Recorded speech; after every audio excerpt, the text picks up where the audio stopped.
So what I'd like to talk about now is the effects of doing some of these exercises that we've demonstrated today. So we expect that once you start exercising and using your muscles in different ways, that you would have some reaction to that, and people will often report that the muscles sometimes feel quite uncomfortable, but that's not something to fear. That's something we actively encourage, because we want you to be using these muscles, we want you to be stretching, and we want you to start to improve that fluidity and the way with which, the frequency with which we move.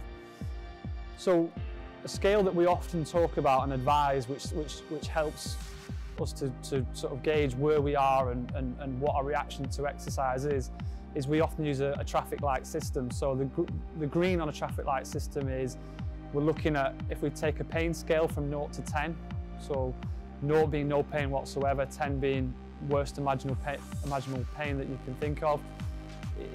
The green section would be sort of our 0 to 3, potentially 4. So it's a low level sort of discomfort, ache that you might feel as a reaction to some of the exercises that you've done.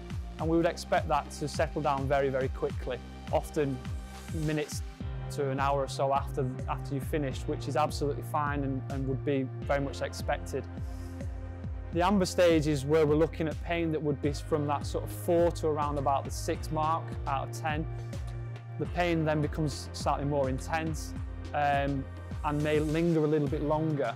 If we're in this sort of stage, our advice would normally be, we've probably just have gone a little bit too far, and all we need to do is slightly adjust what we're doing. So if we're thinking about some of the exercises before, where we looked at around the 12 to 15 rep mark, it might be that you drop that down to sort of around the 8 to 10 rep mark and just see how your reaction is.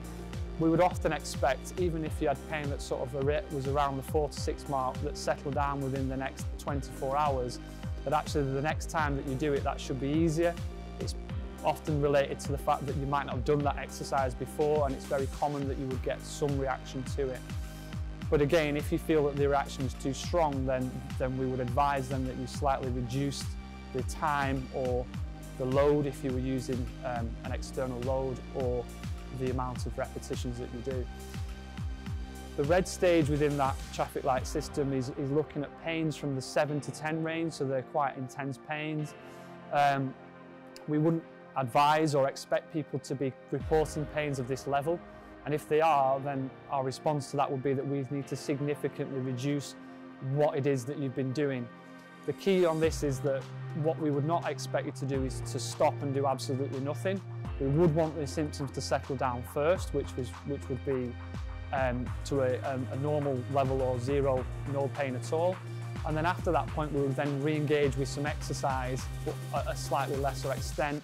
And again, be looking to be in and around that green stage, potentially just into the amber stage, which would be absolutely normal.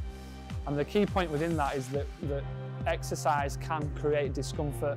That is a very normal process, and it's certainly something that we would expect.